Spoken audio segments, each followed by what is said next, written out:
दंडवत हो.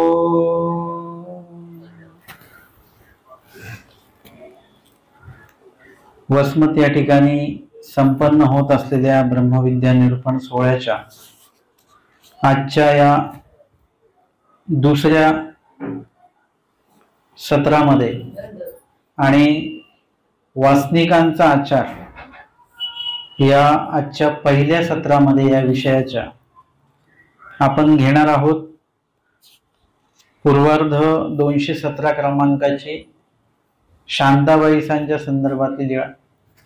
कारण की शांताबाईसा ज्या आहेत या वसमत या ठिकाणच्या होत्या आणि त्यांच्याच पूर्वाश्रमीच्या गावामध्ये म्हणजे वसमतमध्ये आपण हे निरूपण घेत आहोत आणि त्यांची आठवण जर का नाही केली तर मग हे प्रवचन थोडंसं अधुरं राहील. आणि म्हणून आपला जो विषय आहे तो वासनिकांचा आचार हा आपला विषय आहे. आणि याच गावातल्या ज्या शांताबाईस आहेत या वासनिक कशा झाल्या आणि मग पुढे अनुसरल्या कशा हा एकंदरीत प्रवास आपल्याला बघायला मिळणार आहे. शांतीबाईसा भेटी शांतीबाईसे तिये वसमतीयेसी होती. वसमतला त्या राहत होत्या शांताबाईसा. तिया नाव माईमबाईसे, त्यांचं नाव शांताबाईसा नाही माईमबाईसे त्यांचं नाव. तयाचा वरे तू सरला, त्यांचे जे काही पती आहेत ते सरले. लेकू फिटला दन होते ते रावळे नेले, वडील लेकी एकायसे तयाचे हात रीतले. तरुण मुलगा होता. कधी पती गेल्यानंतर मुलाच्या भरोशावर आईचं आयुष्य असतं, तो मुलगा सुद्धा सरला. आता त्यानंतर जी काही संपत्ती होती ते धन रावळे नेले म्हणजे त्याच्यावर जप्ती आली. वडील लेकी म्हणजे मोठी मुलगी एकायसा तयाचे हात रीतले म्हणजे ती विधवा झाली. धाकुटी लेकी जसमाईसे तया कावरे लागले, आणि लहान मुलगी जी आहे जसमाईसा तिचं नाव, तिला वेड लागलं. वरेता नावडती, आणि ती सासरच्या लोकांना नवऱ्याला ती नावडती होऊन गेली. देरा नावडती म्हणजे दिराला सुद्धा म्हणजे त्या घरातल्या सर्वांनाच एकंदरीत ते नावडती झाली आणि तेही दवडिली, त्यांनी तिथून तिला माहेरी पाठवून दिलं. माहीमबाईसी आपण यापासी आणली. माहीमबाईसांनी काय केलं, तिला स्वतःकडे त्या घेऊन आल्या. आईसी माहीमबाईसे थोर दुखीये झाली. अशा प्रकारे माहीमबाईसांना खूप मोठं दुःख झालं. म्हणजे दुःख येतं तेव्हा ते कुटुंबासकट, दुःखाचं पण कुटुंब असतं बरं का, तर ते कुटुंबासकट येतं असं म्हटलं जातं. तसं माहीमबाईसांना एकच दुःख नाही आलं. त्या स्वतः विधवा झाल्या, पती गेले, मुलगा गेला, संपत्ती गेली, एक मुलगी विधवा झाली आणि एक मुलगी माहेरी आली. दोन्ही मुली माहेरी आहेत आता, आणि खूप दुःख झालं. आणि मग द्वारावतीयेसी लोकू निघाला. माईमबाईसी म्हटले आता द्वारावतीयेसी जाईन, एकी पाठीसी बांधेन एकी पोटीसी बांधेन, मा रिगेन समुद्रामध्ये. आता काय करावं हे काही सुचेना. म्हणजे संकट जेव्हा येतं तेव्हा माणसाला काही सुचत नाही, काय केलं पाहिजे. माणसाच्या जीवनामध्ये अध्यात्म का असलं पाहिजे. उपदेशी व्यक्ती आहे, एखादा व्यक्ती अन्य कुठलाच देवधर्म करत नाही, मी असं सांगतोय कुठला तरी अध्यात्म आयुष्यामध्ये असलं पाहिजे. त्यातल्या त्यात आपण जर का या धर्माशी संबंधित असू तर अजूनच चांगलं आहे. कारण की त्यामध्ये हिंसेला कुठलंही प्राधान्य नाहीये. महानुभाव ग्रंथामध्ये तुम्हाला जेव्हा वासनिक व्हायचं असतं त्याआधी तुम्ही उपदेशी होता, नामधारक होता. ते नामधारक व्हायच्या वेळेलाच तो जो काही क्षण आहे गुरुमंत्र देण्याचा आणि घेण्याचा, त्यामध्ये सर्वात पहिले सांगितलं जातं की सप्त व्यसनांचा त्याग करावा लागेल, विकल्पाचा त्याग करावा लागेल, हे सर्व सांगितलं जातं. त्यामध्ये जेव्हा अध्यात्माशी संबंध नसतो त्यावेळेला एक तर माणूस व्यसनाच्या अधीन जातो किंवा हिंसेच्या अधीन जात असतो. शांताबाईसांकडे सुद्धा असंच झालेलं आहे. त्यांच्याकडे अध्यात्म नव्हता अशातला भाग नाही, परंतु एवढं दुःख आल्यानंतर अध्यात्माला तिथे थांबायला जागाच राहिली नाही. खूप दुःख झालं तर आपल्याला देव आठवतो किंवा असं होतं की देवाला विसरल्या सुद्धा जातं, देवाला सोडून देतात. खूप दुःख झालं की लोक देव सोडून देतात, देवाचं करत नाहीत, देवपूजा वंदन करत नाहीत, स्मरण करत नाहीत, विधी कार्यामध्ये उपस्थित होत नाहीत. अशा प्रकारे धर्म आपल्यातला जो आहे तो कमी कमी होत जातो. कशाच्या निमित्ताने? की जेणेकरून धर्मामध्ये तर आहोत आपण, परंतु ज्ञान त्याच्यामध्ये नसल्यामुळे, ज्ञान नसल्या कारणाने त्या ठिकाणी अशा प्रकारची बुद्धी जी आहे ती आपली होत राहते. आणि म्हणून या ठिकाणी शांताबाईसा ज्या आहेत, तिकडे बसत, शांताबाईसा ज्या आहेत ते दुःखाने पूर्ण दुःखिस्त झालेले आहेत. आणि द्वारावतीशी जेव्हा सर्वजण निघालेले आहेत त्यावेळेला माईंबाईशी म्हणितले, माईंबाईसा मनातल्या मनात म्हणतात, आता द्वारावतीशी जाईन, एकी पाठीशी बांधेन एकी पोटेशी बांधेन, मा रिगेन समुद्रामध्ये. म्हणजे आता मी द्वारकेला जाईन या लोकांसोबत आणि त्या समुद्रामध्ये, तिथल्या त्या गोमती नदीमध्ये एका मुलीला पाठीशी बांधेन, एकाला पोटीशी बांधेन आणि तिघी आम्ही एकदाच एका वेळी काय करू, स्वतःला संपवून टाकू. ऐसा द्वारावतीशी पौहा निघाला, पूर्ण ती यात्रा निघाली. तया पव्यासवे निघाली, त्यांच्या सोबत माईंबाईसा पण निघाल्या. ती प्रतिष्ठानाशी आली आणि त्या पैठणला पोहोचलेल्या आहेत. सरळ द्वारकेला जाणारा तो पौवा आहे, परंतु मुक्काम दर मुक्काम करत तो जाणार आहे. त्या ठिकाणी प्रतिष्ठान म्हणजे पैठण या ठिकाणी तो पौवा पोहोचलेला आहे. म्हणजे तो पौवा कशासाठी चाललेला आहे, ती यात्रा कशासाठी चालली आहे, धार्मिक कार्यासाठी चाललेली आहे. ती स्वतःच्या आत्मकल्याणासाठी म्हणून त्यांनी ती यात्रा काढलेली आहे. आणि शांताबाईसाची यात्रा आत्मा संपवण्यासाठी ती यात्रा शांताबाईसांची आहे. ती यात्रा जाताना जिथे काही त्यांचे काही देवस्थान वगैरे आहेत अशा पद्धतीने तीर्थ क्षेत्र असं करत करत ती यात्रा द्वारकेला पोहोचणार. आणि पैठणला आल्यानंतर सारंग पंडित सोयरे, सारंग पंडित त्यांचे सोयरे आहेत, नात्यामध्ये आहेत. तया भासे होती, त्यांचे ते भाचे आहेत सारंग पंडित. तयासी भेटली, तिथे भेटून घेतलं की आता आधीच्या काळामध्ये नातलग सारखे भेटत नव्हते, कधी काळीच नातलग भेटायचे, लांब लांब राहणारे असायचे. सणवार असेल किंवा कधी काळी आपण त्या भागात गेलो तर मग त्या भेटीगाठी व्हायच्या, सहज भेटीगाठी होत नव्हत्या. आणि तिथे सारंग पंडितांना त्या भेटल्या आणि सर्व त्यांच्या समोर त्यांनी सांगितलं. आधी भेटल्यानंतरच खुलासा व्हायचा, भेटी अंतीच खुलासा व्हायचा, बोलल्या जायचं. आता आपण भेटलो नाही भेटलो कोणाला तरी आपल्या आयुष्यात काय चाललंय ते आपल्या बाबतीमध्ये लोकांपर्यंत सहजपणे पोहोचत असतं. आणि शांताबाईसांच्या बाबतीत तसं नाहीये. भेटल्यानंतर त्यांनी सर्व ते सांगितलं आणि सांगितल्यानंतर त्या सांगतात की आता मी द्वारावतीला जाईन आणि आता शेवट माझं दर्शन तुला, म्हणजे शेवटची आपली ही भेट आहे, त्यानंतर मी आणि तू आता परत कधी भेटणार नाही. आणि समुद्रांतरिगेन, त्या समुद्रामध्ये आम्ही तिघीही स्वतःला संपवून टाकणार आहोत.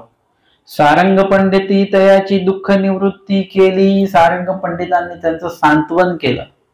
आपणही अनेकांचं सांत्वन करत असतो. कोणी दुःखात असेल आपण म्हणतो काय ना होऊन जाईल, बरोबर होऊन जाईल, ठीक, आपण असं बोलतो शब्द रूपाने, पण लक्षात घ्या नुसतं शब्दाने कोणाचं सांत्वन होत नसतं.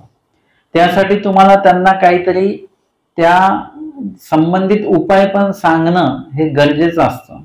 सारंग पंडितांनी सकाळी जेव्हा ते निघाले शांताबाईसा, तेव्हा त्यांनी सांगितलं, माईंबाई द्वारावती तुम्ही जाल तरी येळापुरेहुनी जा, म्हणजे वेरूळहून तुम्ही जा द्वारकेला जाताना. तेथ आमचे गोसावी श्री चांगदेवराव राज्य करीत असते. आमचे स्वामी त्या ठिकाणी राज्य करतात, म्हणजे स्वामींचं अवस्थान वेरूळमध्ये आहे. तयाचे दर्शन घ्या, त्यांची भेट घ्या, सामोरी जा आणि मग सामोरी जा म्हणजे नंतर तुम्ही पुढे जा, मग तुमचे दुःख जाईल आणि यांचे कावरे जाईल, मग द्वारावती येसी जा. म्हणजे स्वामींची भेट घ्या, भेट घेतल्याने तुमचं दुःख जाईल, हिचं वेडेपणा जाईल आणि पाहिजे तर नंतर तुम्ही द्वारकेला जाऊ शकता. तैसीची निघाली आणि मग ती निघाली. मग ती येळापुराला आली, वेरूळला आली. स्वामींचा सकाळचा पूजा अवसर झालेला होता. गोसावी विहरणासी बीजे केले. आमचे स्वामी रोज सकाळी सकाळचा पूजा अवसर संपन्न झाल्यानंतर विहरणाला जातात. विहरणी हुनी मागवते मठासी बीजे केले. परत मठामध्ये आलेले आहेत. गोसाव्यांशी चरणशाळण झाले. पूजा अवसराची आयती होत होती. स्वामींचं चरणशाळण वगैरे सर्व संपन्न झालेलं आहे. बाहेरून आल्यानंतर बाईसादी वगैरे स्वामींच्या श्रीचरण प्रक्षालनासाठी त्या ठिकाणी ऋतूनुसार पाणी ठेवतात. उन्हाळा असेल तर थंड पाणी, हिवाळा असेल तर गरम पाणी असं. आणि दुपारच्या पूजा अवसराची तयारी सुद्धा तिथे चालू होते. स्वामींचा पूजा अवसर आहे, कमीत कमी 2 तास आधीपासनं ती तयारी बाईसा वगैरे ते करत असते. आणि गोसाव्यांची ओळगेसी अवघे भक्तजन आले असते स्वामींच्या भेटीला. स्वामी जेव्हा वेरूळला होते तेव्हा देवगिरी वगैरे या भागातनं अनेक राजकीय लोक सुद्धा, दरबारातले लोक स्वामींच्या भेटीसाठी येत होते. तसेच ते लोक आलेले होते. ते पाटावे सुतावे लेले असती आणि त्यांनी चांगले चांगले वस्त्र परिधान केलेले होते.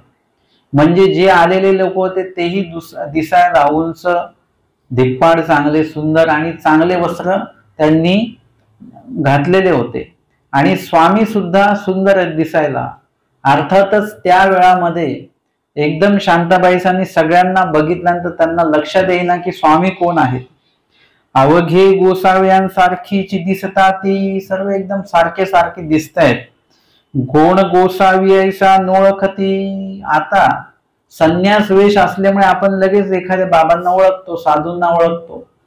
परंतु जर का गृहस्थच व्यक्ती असेल, प्रवाचक वगैरे, नेमकं प्रवचन करणारं कोण आहे लगेच लक्षात येणार नाही आपल्या. स्वामी कोण आहे असं त्यांना ओळखता येईना. मग स्वामी म्हणतात बाई ऐसी या. स्वामींनीच मग म्हटलं की ऐसी या. स्वामींनी काय म्हटलं? इतरांनी म्हटलं पाहिजे होतं कोणीतरी, परंतु स्वामी स्वतः का म्हणाले? कारण की ते कोणासाठी आलेल्या होत्या? स्वामींसाठीच आलेल्या होत्या. काहीतरी अपेक्षेने आलेल्या होत्या आणि त्यांचे जे डोळे आहेत ते स्वामींना शोधत होते. दिसत सगळे होते, परंतु शोध मात्र फक्त स्वामींचा होता. आणि जो व्यक्ती स्वामींना शोधतो, स्वामींसाठी येतो, समोर येतो, चालत येतो, त्या व्यक्तीकडे परमेश्वराची कृपादृष्टी त्याच वेळेला निश्चित होऊन जात असते. जर का तुम्ही देवासाठी निघाला असाल कुठे, तर परमेश्वराची कृपादृष्टी, साह्य, हे कार्य आपल्यासाठी लगेच सुरू होत असतं. परमेश्वर हेतूने निघालो म्हणजे आपण स्थान वंदनाला जरी गेलो तर ईश्वर हेतूने गेलो पाहिजे. मार्ग भेटी, अधिकरण भेटी, साधू भेटी, वास्तविक भेटी, यामध्ये ईश्वर हेतू आपला असला पाहिजे की परमेश्वराचं मला काहीतरी यातनं प्राप्त होईल. मार्गात जरी गेलो तरी त्या ठिकाणी आपल्याला काहीतरी अपूर्व असं काही भेट होईल किंवा ज्ञान ऐकायला मिळेल, सेवादास्य प्राप्त होईल, अशा हेतूने आपण गेलो पाहिजे. स्थान वंदनाला गेलात तिथे स्मरण घडेल, काही साधू संतांची, वासनिकांची भेटी होईल, हा हेतू त्याच्यामध्ये आपला असला पाहिजे. तर असं जर का असेल तर निश्चितपणे परमेश्वर आपल्याला सहाय्य करतात. आणि जिथे कुठे आपली जशी इच्छा असेल, जशी प्रार्थना विनंती असेल, तसा योग परमेश्वर आपल्याला घडवून देत असतात. आणि म्हणून अशा प्रकारे स्वामीच त्यांना स्वतः म्हणतात बाई ऐसी या, या इकडे या. म्हणून श्रीकराचा अनुकारू दाखविला. आणि श्रीकराचा अनुकार स्वामीने दाखवला. श्रीकराने स्वामींनी बोलवलं त्यांना. मग माहीमबाईचे साऊमी आली. माहीमबाईसा ज्या आहेत त्या साऊमी आल्या म्हणजे जवळ आलेल्या आहेत. श्रीचरणा लागली. श्रीचरणाला लागल्या. एकी आसू दर्शनासी केली. एक आसू त्यांच्याकडे होती, ती स्वामींना त्यांनी अर्पण केलेली आहे. मग बैसली आणि मग बसली. स्वामी म्हणतात, बाई कोणीकडून येती असी जे? स्वामींनी विचारलं, कुठून येत आहे? माईंबाईसी म्हटली, जी वसमती कडून, मी वसमत वरून येत आहे. मग अवघी गोष्टी गोसाव्यांपुढे सांगितली. आणि मग शांताबाईसांनी सर्व जो काही वृत्तांत आहे, घटनाक्रम जो आहे तो स्वामींना सांगितला. जी भातारू सरला, पुत्रू सरला, धनकुळवाडी राऊळीची नेली, आणि सर्व काही माझं गेलं. पती गेला, मुलगा गेला, संपत्ती गेली. मोठी मुलगी तिचे हात रितले, म्हणजे विधवा झाली. धाकुटीसी कावरे लागले, म्हणजे धाकटी मुलगी जी आहे तिला वेड लागलं, आणि त्याच्यामुळे त्यांच्या सासरच्यांनी तिला इकडे माहेरी पाठवून दिलं. तेवळी मी द्वारवती अशी निघाली, आणि त्यांनी सगळं सांगितलं, मी कशासाठी चालली काय वगैरे. मध्ये सारंग पंडित भेटल्याचंही त्यांनी सांगितलं, आणि त्यांनी मला आपल्याकडे पाठवलं. जी माझ्या पुत्राचे ऐसेची हात, ऐसेची डोळे, ऐसेची तोंड म्हणून दुःख करू लागली. आणि त्यांना एकाएकी स्वामींशी बोलता बोलता स्वामींची जी श्रीमूर्ती 25 27 असं वय स्वामींचं त्या ठिकाणी दिसतं, असं वर्णन श्रीमूर्ती वर्णनात आहे.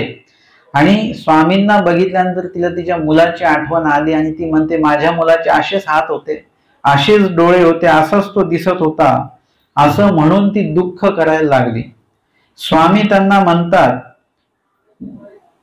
जी बरवा होता, गुणाचा होता, गोसाव्यांसारखाची होता, असं म्हटल्यानंतर ऐसे तयाचे गुण अनमोदो दुःख करू लागले. गुण आठवून आठवून दुःख करायला लागले. स्वामी म्हणतात, बाई दुःख न कीजे, दुःख म्हणजे पाप, दुःखात नरक होती. आता इथे कोणासमोर बसले? ते परमेश्वरासमोर बसलेले आहेत. आता परमेश्वरासमोर बसल्यानंतर आता आपण देवाला द्यायचं की देवाकडनं घ्यायचं? काय म्हणजे आपल्याला देवाला द्यायचं पण आहे आणि घ्यायचं पण आहे, परंतु मुख्यत्वे आपला घेण्याचा भाव जास्त असला पाहिजे. आपण देवाला देऊन देऊन काय देणार आहे, परंतु परमेश्वर आपल्याला जे देणार आहेत असं दान आपल्याला कुठेच मिळू शकत नाही. आणि म्हणून सांगतात, परमेश्वर प्रसन्न झाले जीवे काही विषय व्यवहार मागावा. म्हणजे नाशिवंत गोष्टी मागाव्यात का, किंवा नाशिवंत गोष्टी आठवाव्यात का देवाजवळ? खूपसे लोक कुठे गेले की मग ते काय होतं की संसाराचं दुःख मांडलं जातं देवाजवळ. आणि ठीक आहे, मांडायला हरकत नाही, परंतु तिथे काहीतरी घेतल्या पण गेलं पाहिजे, स्मरणाचा आनंद पण घेतला गेला पाहिजे. जिथे दुःख आपण देतो, म्हणजे आपल्याकडे दुःख आहे म्हणून दुःख आपण सांगतो, परंतु तिथला जो स्मरणाचा आनंद आहे तोही आपल्याला घेता आला पाहिजे. परंतु बहुतांश असं होत नाही. आपण फक्त देण्याचं काम करतो, घेण्याचं कार्य करत नाही. इथे स्वामींसमोर बसले तर स्वामींकडे आले कशासाठी आहेत, त्याच्याने काय लाभ होणार आहे ते सारंग पंडितांनी सांगून ठेवलं. पण आई आहे, बाई आहे, त्याच्यामुळे ती भावनिकता त्यांच्याकडे ती आहे. आणि म्हणून स्वामींना पाहिल्यानंतर एकाएकी मुलाची आठवण त्यांना आली, ते दुःख करायला लागले. आमचे स्वामी त्यांना म्हणतात, बाई दुःख करू नका, दुःख न कीजे, दुःख म्हणजे पाप. दुःख करू नका, दुःख म्हणजे पाप आहे. दुःख म्हणजे पाप कशा अर्थाने बरं? जेव्हा तुम्ही चुकीच्या गोष्टीसाठी दुःख करता तेव्हा ते पाप असतं. तुम्ही योग्य गोष्टींसाठी, ईश्वर पैकीच्या गोष्टीसाठी ज्या तुम्ही दुःख करता त्याच्यातनं ते पाप नासल्या जातं. म्हणजे किंचित दुःखे पाप नासे, म्हणजे परमेश्वरासाठी खास करून, म्हणजे एरवी व्यवहारामध्ये तुम्ही दुःख भोगल्याने कर्माचा नाश होतोच, परंतु ईश्वरासाठी जर का दुःख तुम्ही जर का निर्माण केला अंतःकरणामध्ये, निर्वेद, अनुताप, अनुशोचार्थ, तर काय होतं, अनंत पापांच्या राशी नासून जातात. कुठेतरी भटोबा स्वानमुखे खीर खातात, अनंत त्यांचे काहीतरी कर्म आमच्या स्वामींनी हिंस्र पशुचे नासून टाकले असतात, किंवा अजून काही नासला असेल, ती परमेश्वराची लीळा आहे. म्हणजे परमेश्वरासाठी तुम्ही कष्ट घेत असाल तर त्याच्यात अनेक पाप कर्म नासतात. परंतु लक्षात घ्या की जर का तुम्ही इतर अशाश्वत जे शाश्वत नाहीये, जे परमेश्वर पैकीचं नाहीये, जे तुम्हाला पाप पुण्याची निष्पत्ती करून देणार आहे, अशा गोष्टींविषयी तुम्ही दुःख केलं तर त्याच्यातनं काय लागतं? पाप लागतं. म्हणून म्हणतात दुःख म्हणजे पाप. आणि दुःखास्तव नरक होती म्हणजे पापामुळे नरक होतात. जर का ते दुःख चुकीच्या गोष्टीसाठी असेल तर पाप लागेल आणि पापामुळे काय होतं? नरक होतात. मग जर दुःख करायचं असेल तर देवासाठी करा. एरवी आपण कितीतरी गोष्टींसाठी दुःख करत असतो. ही वस्तू भेटली नाही, ती वस्तू भेटली नाही, हा पदार्थ भेटला नाही, इतर अनेक गोष्टींसाठी दुःख दुःख दुःख दुःख आपलं चालू आहे. कशाविषयी आपण दुःख करत नाही बरं? सगळ्याच गोष्टींविषयी दुःख आपण करतो. मग परमेश्वरासाठी जर का तुम्ही दुःख व्यक्त केलं तर काय होईल? तर त्याच्यातनं पाप जे आहे ते नासल्या जातील. नाहीतर काय होईल? दुःखातव नरक होती. सोन्याची फळी पोटेसी बांधुनी उदकामध्ये रिगाल्या काहीतरी जेलबाई. स्वामींनी उदाहरण दृष्टांत दिला की सोन्याची फळी जर का पोटाला बांधून तुम्ही पाण्यामध्ये उतरलात तर काय होईल? तरी जेलबाई? प्रश्नचिन्ह आहे पुढे. तुम्ही तराल का? एखादा माणूस म्हणेल की मी श्रीमंत आहे म्हणून मी लाकडाची फळी घेणार नाही, मी सोन्याची फळी घेईल आणि मग पाण्यात उतरेल मी. चालेल का? ती फळी पण बुडेल, तोही बुडेल. परंतु कितीही काही तुम्ही असेल तुम्हाला कुठली फळी घ्यावी लागेल? लाकडाचीच फळी घ्यावी लागेल. म्हणून हे प्रपंच म्हणजे कसं आहे? त्या सोन्यासारखंच आहे जे तुम्हाला मोहात पाडतं आणि तुम्हाला त्या भव संसारामध्ये ते बुडवून टाकतं. म्हणून काय केलं पाहिजे की ह्या लोभामध्ये अडकलं नाही पाहिजे. ते बुडलेची की बाई म्हणजे त्यामुळे काय होईल? तुम्ही बुडालच त्याच्यामध्ये. तैसे बाई दुःख न कीजे की, दुःख करू नका. आणि तयाचे दुःख ऐसे निरपोनी गेले. आणि मग असं स्वामी म्हणत नाही तर त्यांचं दुःख निरपून गेलं.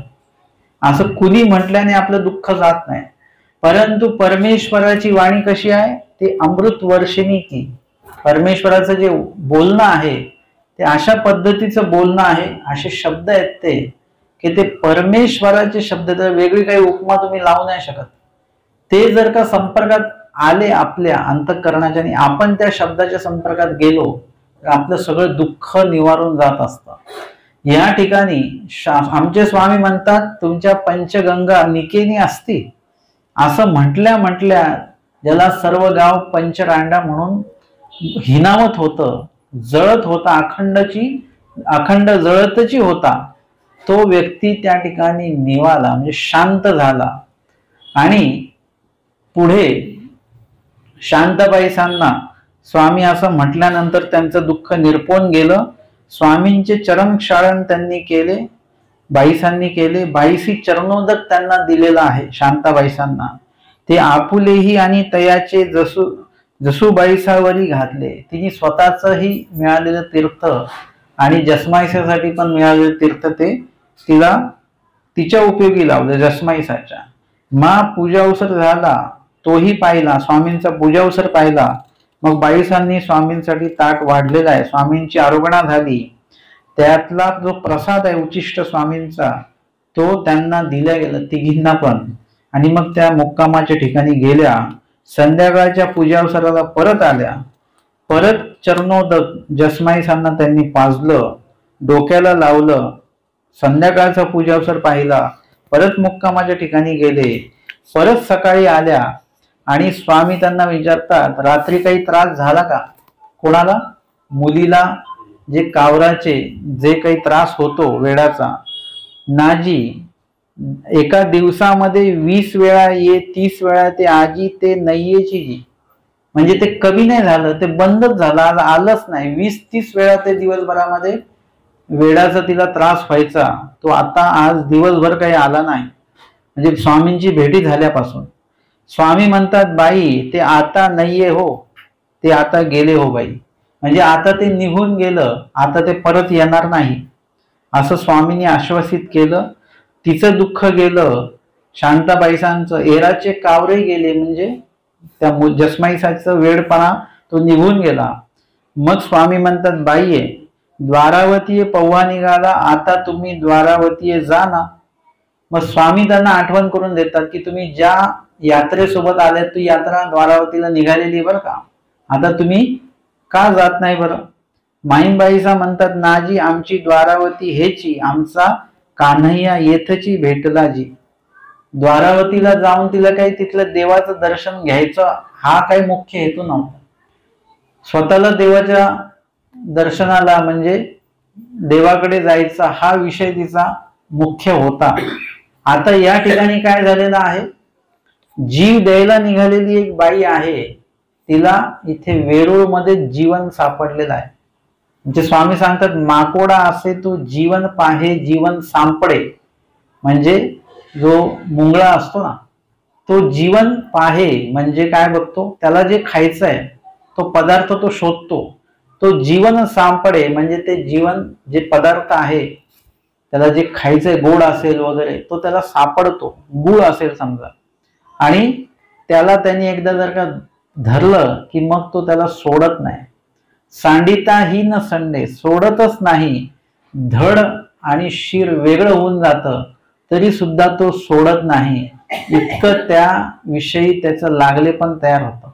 जीवाचं आणि परमेश्वर असंच लागले पण असलं पाहिजे की जेणेकरून काही जरी झालं तरी देवाला त्या जीवाने सोडता कामा नाही.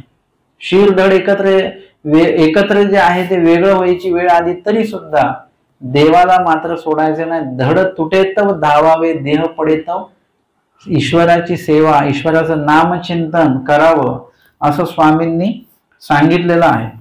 आणि म्हणून आता या म्हणतात की आमची द्वारावती आणि आमचा कृष्ण इथेच आम्हाला भेटला. आणि मग स्वामी म्हणतात, या तुमच्या मुलीला तुम्ही सासरी पाठवा वगैरे. अशा प्रकारे त्या ठिकाणी त्या मुलीला सुद्धा सासरी पाठवलं जातं, तिचा स्वीकार तिकडे होतो. आणि मग या ठिकाणी शांताबाईसा ज्या आहेत त्या पूर्णपणे दुःखमुक्त झाल्या. शांताबाईकडनं स्वामींनी काय केलेले, बोरी बाबळी शिंपवून घेतलेले आहेत. एकुदिशी गोसावी ऐसे बाहेरी बीजे केले, विहिरीची कडे बोरी बाबळी होती. माईंबाई साधे सर्वज्ञ म्हटले, बाई या तुम्ही मासू दिसू ओलिया पडदनी आहे, बोरी बाबुळी शिंपा. म्हणजे महिना 15 दिवस तुम्ही काय करा, किंवा 1 महिनाभर तुम्ही इथे ओल्या कपड्यानिशी ही बोरी बाबळी जे ह्याला तुम्ही पाणी घाला. मा तुमची या 7 जन्माच्या कर्माचे येथून हस्त उदक घेईजे.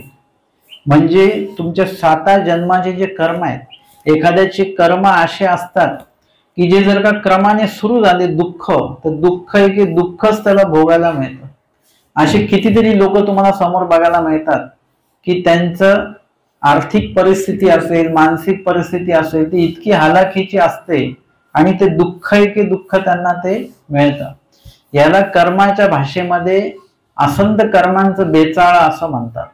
एकाच वेळेला जर का आपण अनेक वाईट कर्म केलेले असतील, म्हणजे आपण बोलतो आहोत, 1000 लोक आपल्या समोर उभे आहेत, आणि जर का त्यांना उद्देशून आपण म्हटलं तुम्ही इथे जमलेले सगळे लोक कसे आहात, वेडे आहात, मूर्ख आहात, असं जर का आपण त्यांना बोललो तर काय होईल, त्या ठिकाणी सर्वच जे लोक आहेत ते सर्व लोक दुखावल्या जातील.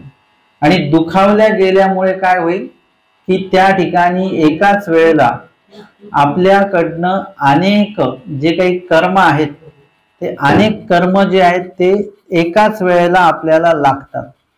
ह्याला म्हणतात असंताचं. आता जर का आपण एकाच वेळेला अनेकांना संतुष्ट केलं, प्रसन्न केलं, तर एकाच वेळेला अनेक लोक जे आहेत ते प्रसन्न झाल्यामुळे त्याच्यातनं संताचं बेचाळ, म्हणजे एकाच वेळेला अनंत चांगल्या क्रिया आपल्या बाबतीमध्ये घडतात. तसंच आहे की जर का एकाच वेळेला आपण, एक उदाहरण दिलं जातं की एक बॉम्ब टाकला, बॉम्ब टाकल्यानंतर एकाच वेळेला अनेक जंतू, जीव, मनुष्य एकाच वेळेला मेले, ते जे कर्म आहे ते एकाच वेळेला निष्पन्न होतं. की ते जर का एकदा त्याच्यात 1000 कर्म जर का निष्पन्न झाले तर ते वाईटच कर्म निष्पन्न झाले, हिंसेचेच कर्म. मग जर का ते भोगायला लागलं तर मग क्रमाने दुःख एके दुःख भोगावं लागेल. मग अशा प्रकारे शांताबाईसांचे ते कर्म होते, क्रमाने दुःख एके दुःख सुरू होतं. मग अशा वेळेला स्वामी त्यांना म्हणतात की तुमचं आम्ही काय करू, 7 जन्माच्या कर्माचे म्हणजे ते कर्म आम्ही तुमचे नासून टाकण्याचा आम्ही एक प्रकारे संकल्पच घेत आहोत. मग तुम्हासी शांती नगरीचा पाटा दिजेल, शांती नगरीचा पाटा त्याच्याने आम्ही तुम्हाला सन्मानित करू. म्हणजे तुमच्या या आयुष्यामध्ये पूर्ण शांतता, ज्याला आपण स्वस्थता म्हणतो. शांतता हा एक प्रकार वेगळा, म्हणजे कुठल्याच प्रकारचा आवाज न येणे याला आपण शांतता असं म्हणत असतो. परंतु या ठिकाणी शांतता म्हणजे ती स्वस्थता आहे. ती स्वस्थता कोणाला असते? ईश्वर साधकालाच असते, इतर कुणालाही ती स्वस्थता नसते. जसं सांगितलं की येणे बोधे बोधवंताची स्वस्थता आत, तशी स्वस्थता सगळ्यात मोठा कर्मराटीतला चैतन्य विद्यावंताला सुद्धा ती स्वस्थता नाही. येथीच्या साध्या बोधवंताला जी स्वस्थता आहे ती कुणालाच नाही असं स्वामींनी सांगितलेलं आहे. शांताबाईसांकडे जी अस्वस्थता निर्माण झालेली आहे प्रपंचामध्ये, आधी पण असेल, ह्या काही गोष्टी घडल्यामुळे नंतर सुद्धा असेल. प्रपंचामध्ये कुणी स्वस्थ नाही आहे. ज्याच्याकडे सगळं व्यवस्थित आहे त्याला विचारा तुम्ही समाधानी आहात का, स्वस्थ आहात का, तर तो काही ना काही तुम्हाला अस्वस्थता व्यक्त करेलच, काही ना काही दुःख तो तुम्हाला सांगेलच. या जगामध्ये कुणीही शांत नाही, स्वस्थ नाही. परंतु परमेश्वराचा जो ज्ञानी आहे, बोधवंत आहे, आचरणशील व्यक्ती आहे, तो मात्र पूर्णपणे स्वस्थ आहे, समाधानी आहे. आणि म्हणून या ठिकाणी शांताबाईसा ज्या आहेत त्यांना स्वामी म्हणतात तुम्हाला आम्ही शांती नगरीचा पाटा देऊ, तुम्हा शांतीबाईसे ऐसे नाव ठेविजेल. इथून पुढचं तुमचं नाव काय आहे? माईंबाईचे आता नाव आहे, आता शांताबाईसा असं नाव तुमचं आम्ही करू. म्हणजे तुमच्या जीवनामध्ये एवढी शांतता येईल, एवढी स्वस्थता येईल, तर तेच तुमचं नाव होऊन जाईल. म्हणजे स्वामी एका व्यक्तीला भेटतात, अन्य साधकाला, आणि ते विचारतात स्वामी तुम्ही इथे असता का? ते म्हणतात असो सुखे संतोषे, म्हणजे आम्ही सुखा समाधानाने इथे राहतो असं स्वामींनी त्यांना सांगितलेलं आहे. स्वामींना त्यांनी सांगितलंय. स्वामी म्हणतात इथेच भिक्षा मागता का तुम्ही? ते म्हणतात हो आम्ही इथेच भिक्षा मागतो, इथेच आम्ही जेवतो, इथेच भिक्षा मागतो, सुखे संतोषे, इथेच जेवतो, सुखे संतोषे. म्हणजे पूर्ण सगळ्याच ह्याच्यामध्ये आम्ही समाधानी आहोत, इथे राहण्यास समाधानी आहोत, इथे सुखी आहोत, भोजन आम्हाला मिळतं, भिक्षा मिळते, इथेच राहतो. या सर्व बाबींमध्ये ती व्यक्ती सुखी समाधानी आहे.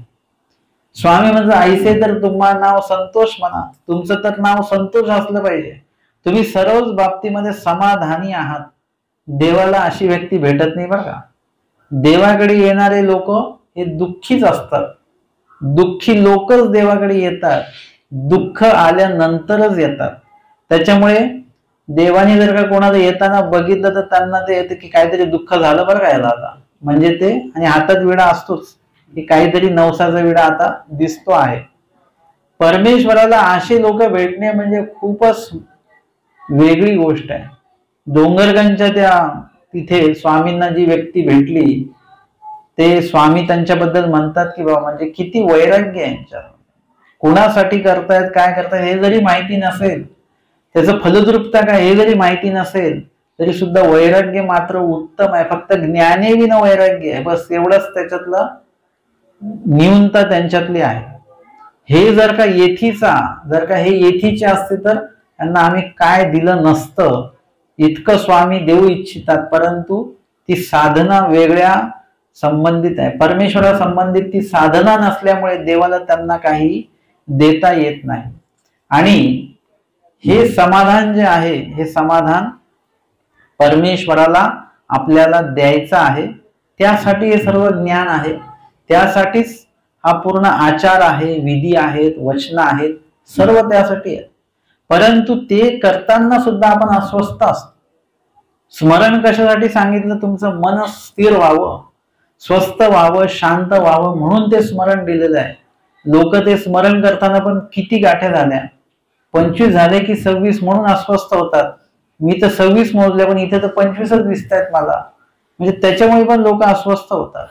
स्थान वंदनाला गेले आणि पोचेपर्यंत आरती संपून गेली. स्थानाला पोचल्याचा आनंद नाही, आरती संपून गेली, आपल्याला भेटलीच नाही आरती करायला, म्हणून दुःखी लोक आहे, अस्वस्थ लोक आहेत. म्हणजे या सर्व गोष्टी स्वस्थतेसाठी म्हणून दिल्या, आपण अस्वस्थ नेमका त्याच्यामध्ये का होतो? स्वामी ही स्वस्थता जी आहे शांताबाईसांना पण देऊ करतात, देतात. आणि त्यांचं नाव तिथून महानुभाव पंथामध्ये माहीमबाईसा म्हणून त्यांना खूप कमी लोक ओळखतात. शांताबाईसा म्हटले की लगेच ओळख पडते आपल्याला. ही ओळख शांताबाईसांनी स्वतः कमवलेली आहे. देवाने जे सांगितलं ते स्वतः त्यांनी मनापासून केलं, आवडीपूर्वक केलं. कारण ती बाई कोण आहे? आता जिवंत नाही, ती बाई मेलेली आहे. प्रपंचासाठी ती बाई व्यक्ती माहीमबाईसा या मेलेल्या आहेत. जेव्हा त्यांनी निश्चय केला की मी आता गोमती नदीमध्ये, समुद्रामध्ये मी स्वतःला संपवून टाकेन, त्या दिवशीच ती व्यक्ती मेलेली आहे. आता जे आयुष्य आहे हे परमेश्वराचं आयुष्य आहे. कारण देवाची आणि त्यांची भेटी होणं हे निश्चित असल्यामुळे ते आता पुढचं जे आयुष्य पूर्ण देवाचं आहे. म्हणून बरोबर सारंग पंडितांच्या माध्यमातून देवाने बरोबर तिथे वेरूळला त्यांना पोहोचवलेलं आहे आणि तिथे भेटी झाली, दुःख निवृत्ती झाली. शांतीबाईचे ऐसे नाव ठेविजेल, ती म्हणितले होकाजी, त्यांनी पण तो होकार दिलेला आहे. मग उदयाची उठती, सकाळीच उठायच्या, ओलिया पडदनी बोरी बाबुळ शिंपिती, आणि मग ओल्या कपड्यांशी त्या बोरी बाबळीला पाणी शिंपायच्या. ऐसे मासू दिसू केले, 1 महिनाभर केलं. स्वामी म्हणतात देखिले का, म्हातारी याची साता जन्माची कर्मे जाळीताही परी न जळेती. म्हणजे शांताबाईसांची जी काही कर्म आहेत ते जाळीताही परी न जळेती. तळटीपेमध्ये आलेलं आहे, येथोनी जाळीताही परी न जळेती, मग परमेश्वर पुरा पाठविले. म्हणजे स्वामींनी जरी ते नासू इच्छिले तरी ते नासत नाहीत, किंवा कर्मे जाळीताही परी न जळेती, ते येथोनी जाळली. म्हणजे ती जळत नव्हती, नासत नव्हती, संपत नव्हती. जसं वज्रकिटिकीचा दृष्टांत स्वामींनी सांगितला, ते जाळीताही परी न जळे. हे 800 वर्षाआधी आमच्या स्वामींनी हा वज्रकिटिकीचा दृष्टांत सांगितला. वज्रकिटिकी म्हणजे काय? कॅन्सर. आत्ताच्या भाषेमध्ये कॅन्सर जातो का? काही करा, जाळीताही स्वामींनी केमोचा जो उपचार आहे त्याची माहिती तेव्हाच देऊन ठेवलेली आहे. जाळीताही न जळे. केमो जरी दिला तरी कॅन्सर जात नाही, तो तसाच राहतो, कमी होतो, परत वाढतो. म्हणजे हे कर्म सुद्धा अशीच आहेत. ही जाळीताही जळल्या जात नव्हते, ते येथूनही जाळली. म्हणजे देवाच्या प्रवृत्तीने, मनोधर्माने ती जाळल्या गेली. म्हणजे देवाचाही कड आहे आणि शांताबाईसांचाही कड आहे. म्हणून श्रीकरी हस्त उदक घेतले, आणि स्वामींनी शिखरात असं पाणी घेतलं की ही अक्षरशाही कर्म आता ही पूर्ण जळून गेली, असं स्वामी त्यांच्याविषयी म्हणतात. आणि मग त्यांना रिद्धपूरला पाठवलं शांताबाईसांना. स्वामी म्हणतात, बाई तुम्ही परमेश्वरपुरा जा. हो काजी. मग गोसावी तयासी विधी विहिला. म्हणजे स्वामींना प्रश्न केले नाही शांताबाईसांनी. स्वामींनी म्हटलं बोरी बाबळी शिंपा, शिंपा, काही प्रश्न नाही. देवाने जी आज्ञा दिलेली आहे ती आज्ञेचं प्रतिपालन करणं हे साधकाचं कार्य आहे. म्हणजे त्यावेळेला तुम्ही प्रश्न करायचे नाही. स्वामी म्हणतात इथे नदीमध्ये उड्या मारा आणि पलीकडच्या काठाला जाऊन परत या. का, कशासाठी, काय आवश्यकता आहे, कुठलाच प्रश्न नाही. त्यांनी उड्या मारल्या गेल्या. पकडा तो साप. कशासाठी साप का पकडायचा? तो जाईल जसा आला तसा त्याचा. प्रश्न केले नाही नाथोबासांनी, लगेच धरायला गेलेले आहेत. जे स्वामींनी सांगितलं ते करायचं, अशा बुद्धिमत्तेची हे सर्व मंडळी होती. शांताबाईसांनी कुठलाही प्रश्न स्वामींना केला नाही. उलट स्वामी जे म्हणतील ते केलं. स्वामी तर रिद्धपूरला जा, ते म्हणतात होकाजी. मग स्वामींनी त्यांना विधी दिला. गावोनी गावा जायचं, एका गावावरून दुसऱ्या गावाला जायचं. उपेने न करावे, एका गावाला 2 मुक्काम करायचे नाही. संबंध न वचावे, नातलगांच्या घरी जायचं नाही. नवे वस्त्र ने नसावे, म्हणजे नवीन वस्त्र नेसू नये. एकी भिक्षा नेगावी, म्हणजे 4-5 घरी भिक्षा मागून जेवायचं. इंद्रियार्थ रस न सेवावा, म्हणजे जे काही फोडणी तोडणीचं अन्न आहे, जे आपल्या रसना इंद्रियाला आवडतं ते अन्न खायचं नाही. मिठाच्या खड्या साक्ष न ठकावे, म्हणजे शक्यतो आळणीच खावं. जर का आळणी असेल तर मीठ घेऊ नये. श्री प्रभूंची तिन्ही पूजा अवसर बघावेत. श्री प्रभूंची दुरुनी सेवा करायची, तिथे जवळ जायचं, लांबून जेवढी काय सेवा जमेल तेवढी करायची. श्री प्रभूंचा प्रसादू ती बोटा आणतो सामावे, इतुक्या घ्यावा. 3 बोटांमध्ये सामावेल एवढाच प्रसाद घ्यायचा. म्हणजे एक सफरचंद येईल की नाही 3 बोटात. आपण असतो तर आपण हेच केलं असतं. 3 बोटात काय मावतं तेवढं आपण ते फळ घेतलं असतं. परंतु तसं नाही, 3 बोटात म्हणजे बस अशी चिमूट, 3 बोटांची जी चिमूट आहे त्याच्यामध्ये जेवढा मावेल तेवढाच प्रसाद घ्यायचा. प्रसादाचं सुद्धा जे प्रमाण आहे ते आमच्या स्वामींनी सांगितलंय. प्रसाद म्हणजे भरपूर नाही. एखाद्या वेळी प्रसाद मिळत असेल म्हणजे भोजन प्रसाद नाही म्हणत नाही, भोजन प्रसाद तर पोटभरच जेवावं लागेल. पण एरवी असा प्रसाद आहे जो थोडा थोडाच आहे, तोही आपण जास्त घेतो. आपल्याला वाटतं जास्त भेटलं पाहिजे, 2दा मिळालं पाहिजे, 4 वेळा मिळालं पाहिजे, असं असतं. पण प्रसाद जो आहे त्याची गोडी जी आहे ती कमी याच्यामध्येच आहे. काही काही गोष्टी अशा आहेत की ज्या कमी प्रमाणात केल्यानंतरच त्याची एक विशेष गोडी असते.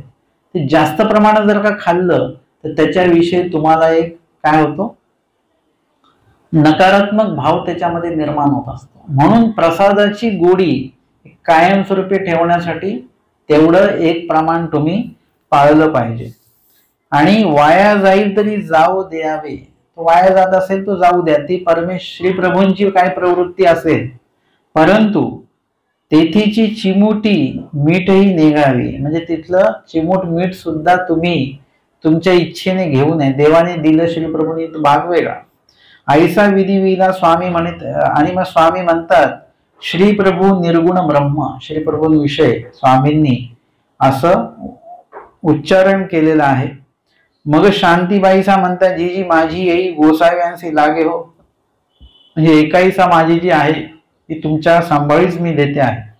स्वामी म्हणतात बाई तुमची येईसी येतून तळहाताची सायली कीजे, म्हणजे तळहाताची सावली आम्ही तिच्यावर धरू, म्हणजे काळजी घेऊ. ती उगीची ठेली. स्वामी म्हणतात देमतीये या आरती आली. देमतीला स्वामींनी बोलवलं आणि म्हटलं बाई तुमची येईसी सांग तू देमतीयेचा हो, म्हणजे आजपासून देमती आणि तुमची मुलगी एकाईसा ह्या सोबत राहतील. शांताबाईसा म्हणतात होय जी. स्वामी म्हणितले देमती तुम्ही येईसी सांगा तू द्यावा, देमाईशी सांगा तू दिदीला. मग तीही दंडवते घातली, श्रीचरणा लागली. मग ती परमेश्वरपुराशी निघालेल्या शांताबाईसा. शांताबाईसा विचारतात देवाला की पैठणाहून जाओ जी, नातलगांकडे जायला नाही सांगितलं पण पैठणवरून जाऊ का मी.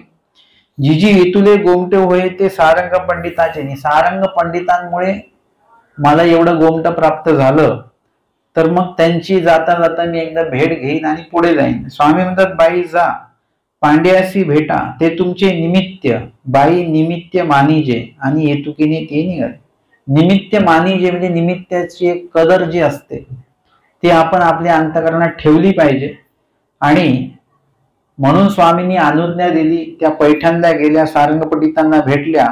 सारंग पंडितांनी त्यांचा अभ्यागता म्हणू आदरिले, म्हणजे एक अभ्यागत वृत्ती जी असते, आल्यानंतर मान सन्मान वगैरे करू इच्छिलं.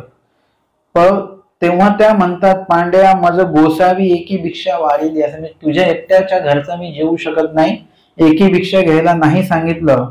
मग त्या 2-1 घरी भिक्षा मागून वर जे काही लागणार आहे ते त्यांनी सारंग पंडितांच्या घरून घेतलं. ती पांती जेवू बसल्या, तिथे जेवायला बसल्या त्यांच्या सोबत. सारंग पंडित त्यांना तूप वाढायला आले तेव्हा त्या म्हणतात मला देवाने इंद्रियार्थ रस खायला सांगितलेला नाही, त्याच्यामुळे हे तूप काय मी घेऊ शकत नाही. आणि मग स्वारंग पंडिती नवे वस्त्र देव आदरिले. मग त्यांनी नवीन वस्त्र दिलं. आता प्रवासात निघालेले आहात तर तुम्हाला वस्त्र चांगलं मी देतो, ते तुम्ही उपयोगी न्या. शांताबाईसा म्हणतात मला देवानी नवीन वस्त्र नेसायला हे केलेलं आहे, वारिले असे, म्हणजे त्याविषयी मला देवानी आज्ञा दिलेली नाहीये, त्याच्यामुळे नवीन वस्त्र मी घेऊ शकत नाही. शांताबाईसे म्हटले पांड्या मज गोसावी नवे वस्त्र नेसो वारिले असे. तेवळी आद जुनी पाचवडीचे पागुटे दिले ते घेतले. म्हणजे जुनं त्यांच्याकडे एक वस्त्र होतं, त्यांनी ते त्यांना दिलं आणि मग त्यांनी ते घेतले शांताबाईसांनी. एक दिवस अजून राहवत होते. त्यांनी सांगितलं देवानी मला एका ठिकाणी एकच मुक्काम सांगितला. मग परमेश्वरपुराला त्या पोहोचल्या. बहुतदी श्री प्रभूची सेवा केली. बहुतदी खूप दिवस, म्हणजे किती दिवस असा काही उल्लेख त्याच्यामध्ये आलेला नाही, परंतु खूप दिवस त्यांनी श्री प्रभूंची सेवा केली. आणि कितीतरी एका दिवसाने त्यांना अशक्तपणा निर्माण झाला आणि त्यांच्या मनामध्ये असा मनोरथ आला, जय ऐसा समय येई येती का. मग म्हणजे एकाईसा जर का आत्ता जर का आली तर खूप बरं होईल. का बरं? कारण की आता माझं वय तर झालेलंच आहे, परंतु जो अशक्तपणा आलाय त्या अशक्तपणामुळे आता काय होईल, इथल्या लोकांना माझी सेवा करावी लागेल. इथले जे लोक आहेत ते कोणाचे सेवक आहेत? श्री प्रभूंचे सेवक आहेत, परमेश्वराचे. यांनी माझी सेवा का करावी आणि माझी सेवा कुणालाही घडू नये. जर का माझी मुलगी आली तर खूपच बरं होईल असं तिच्या मनात आलं. आणि तेवढ्यात आमच्या स्वामींनी एकाईसाला सांगितलं की तुमची आई जी आहे ती तुमची वाट बघत आहे, तुम्ही जा आणि त्यांना आमच्याकडनं निरोप पाठवा. निरोप सांगा की रुचेल ते जेवावे, नेघती तरी ऐसे म्हणावे, येथून तुबते घ्यावे ऐसे म्हटले असे. तुम्हाला जे रुचेल जे आवडेल ते तुम्हाला खायला सांगितलेलं आहे. आणि जर का ते नाही ऐकलं त्यांनी तर आमचं नाव सांगा की आम्ही सांगितलं म्हणून. येतुकेनी एकाईसा निघाले, रुद्रपूरला आल्या, भेटल्या शांताबाईसांना. आणि मग त्यांनी विचारलं की तू आलीस का देवाने पाठवलं? ते म्हणाले नाही, मला देवानेच पाठवलं.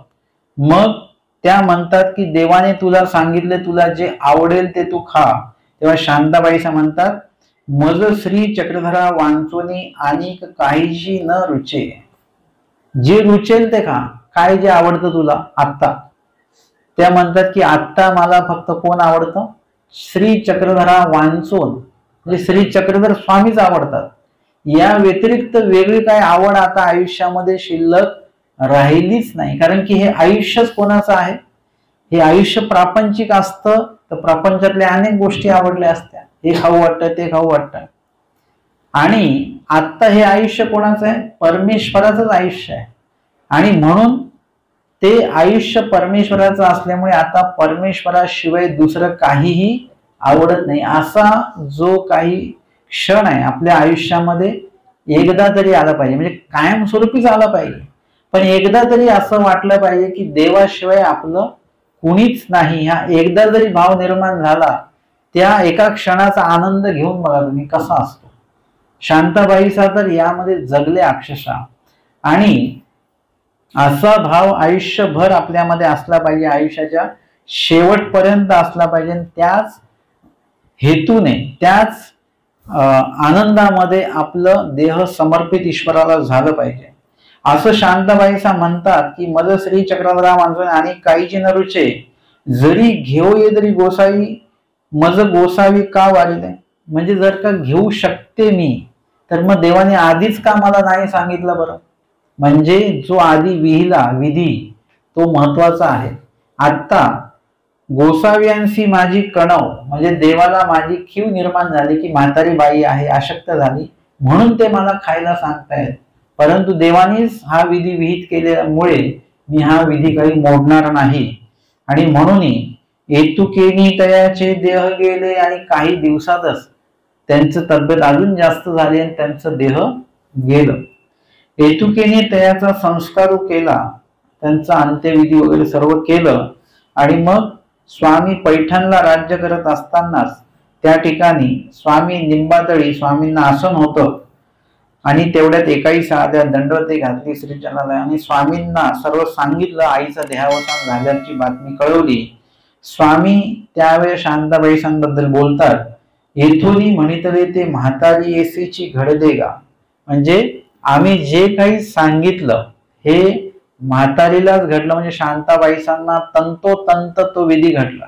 एवढी मोठी पोच पावती म्हणजे स्वामींनी प्रत्यक्ष दिलेला हा पहिलाच प्रसंग आहे आणि एकमेव असा प्रसंग आहे की जे स्पष्ट स्वामींनी त्यांच्याबद्दल हा उल्लेख केला. हा महानुभाव पंथाच्या इतिहासामध्ये हा उल्लेख जो आहे त्याची एक नोंद केली गेली सर्वांनी आपल्या अंतःकरणामध्ये. अशा प्रकारे या ठिकाणी शांताबाईंचं देहावसान झालं आणि स्वामींच्या आज्ञेप्रमाणे झालं. स्वामींनी विहित केलेल्या विधीमध्ये जगत असताना त्या ठिकाणी ते देह समर्पण झालेलं आहे आणि ज्या जीवानिशी ते आचरण करत होते तो जीव परमेश्वराच्या सन्निधानी तो जीव गेलेला आहे. आणि म्हणून म्हणतात की येथूनही म्हटले ते म्हातारी येसीची घडले, म्हणजे शांताबाईंनाच ते घडलं. आणि अशा प्रकारे शांताबाईंच्या ज्या आहेत त्यांच्या बद्दलचा हा जो काही पूर्ण आढावा, शांताबाईंचा किती दिवस स्वामीच्या सन्निधानी होते त्या अनुसार शांताबाईंच्या जास्त काही लीळा चरित्रामध्ये आलेल्या नाही आहेत, पण ज्या पण 2-4 लीळा आलेल्या आहेत त्या अत्यंत महत्वपूर्ण आहेत. कुठेतरी समुद्रामध्ये आत्महत्या करण्यासाठी निघालेली, आत्मघात करण्यासाठी निघालेली जी व्यक्ती आहे तिने आमच्या स्वामींच्या संपर्कात येऊन स्वतःचं आत्मकल्याण करून घेतलं आणि परमेश्वराची प्रसन्नता या ठिकाणी प्राप्त केली. आजच्या या सत्रामध्ये आजचं हे वासनिकांचा आचार या विषयाच्या अनुरूप आपण ही लीळा घेतलेली आहे. आणि यामध्ये शांताबाईसा हे कुठेही या पंथाशी, धर्माशी, देवाशी संबंधित नव्हत्या, पण एका काही वेळासाठी ते आल्या आणि पूर्ण वेळ त्यांनी देवाला दिला. म्हणजे त्यांचा जो धर्मप्रवेश आहे वेरूळ या ठिकाणी झालेला आणि धर्मप्रवेशानंतर त्यांच्यातला जो बदल आहे, त्यांच्यातली जी काही परिवर्तन, जो काही भाग आपण पूर्ण बघितला तो अतिशय महत्वपूर्ण असा आहे.